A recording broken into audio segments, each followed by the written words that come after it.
So now that we've learned about the difference between passing parameters by value, which means I'm sending a copy to the function, and passing it by reference, which means I'm passing the address of the parameter to the function. So any changes in the function will reflect once I leave the function. Let's talk about some of the other data types and different ways that we can manipulate those or pass them as parameters. So how about if we talk about arrays first? There are several different ways that we can pass arrays as parameters to our functions. The unsized, sized, by reference, and by pointer. And so let's show an example of passing a sized array. And so if you'll notice, when I'm passing the array as a parameter, inside of the braces is the size of the array. And this is an example of what that call would look like given some array called ARR. I'm just going to pass it the name. I'm going to receive it in the function as a sized array. So what about an unsized array? If I pass it as an unsized array, notice in the braces there is nothing. But I also have to send a separate int variable declaring the size of it. So here is an example of an array and a size variable called n. I'm going to have to pass both of those to the function so that my function then knows how many elements are in the array. Another way is to pass it by reference. We saw that with others. So I'm going to use the ampersand sign in front of the ARR inside of the parentheses. And this is also going to be passed the size as well. And so given some array called ARR, I'm just going to pass the name of the array. And then the last one is by pointer. We're going to be talking about pointers in the not too distant future. And so instead of an ampersand, a pointer is a asterisk. And so you would put the asterisk following the data type. And once again, I'm just going to pass the name of the array. So what about vectors? How do I pass vectors to parameter or to functions? Well, we can also pass them by value and by reference. Now, vectors are like all of the other data types that we have been learning about, that if I pass it by value, I'm just passing a copy. If I pass it by reference, I'm giving the address. Now, arrays are a little bit different because the name of the array is its base address. And so arrays are a little bit different, but vectors are like the other parameters that we might have been passing. We can pass it by value, which means any changes will not be reflected in the copy, and I can just call it by passing the name of a vector. I can pass it by reference by putting the ampersand in front of the data type.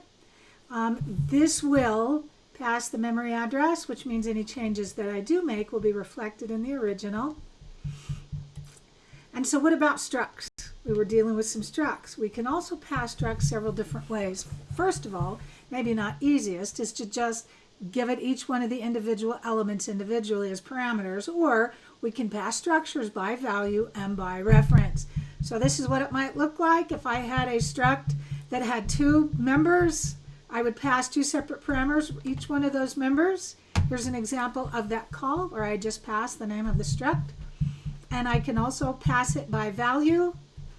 If I pass by value, I'm going to give it the name of the struct.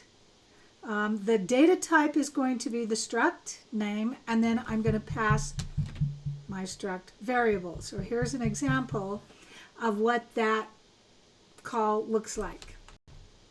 So I can pass a struct by reference. So you see the only difference is now I'm going to put the ampersand in front of it.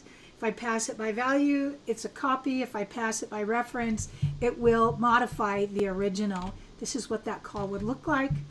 The only difference between passing by value and by reference is that ampersand, but there is a significant difference in the impact on the original. So what about returning values from functions? We don't have to return an array from a function because it's automatically going to update the memory location. But what about these other three? How do I return a vector? Well, the data type or the return type is going to be the name of the vector. Obviously, the parameters that I'm passing in is the name of the vector along with our vector variable. And then we just use the return key return word with the name of our parameter vector. And this is what the call would look like. I would capture the return value in a variable that is of that vector type. And I would pass to it my vector variable.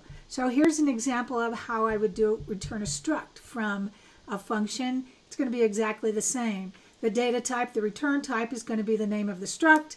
Obviously, the parameter is going to be the name of the struct along with a struct var. I'm going to use the return keyword with that struct var. And in the call, we're going to capture it in a struct variable. And I'm going to pass to it my struct variable. And the same thing works with an enumeration as well. The enumeration, the return type is the enumerator, the enumeration name. The data type or the parameter is going to be the enumeration name with a variable. I'm going to use the keyword return with my parameter enum variable. And then I am going to capture the return value in an enum of the same type. So how about if we practice passing and returning these data type parameters to functions?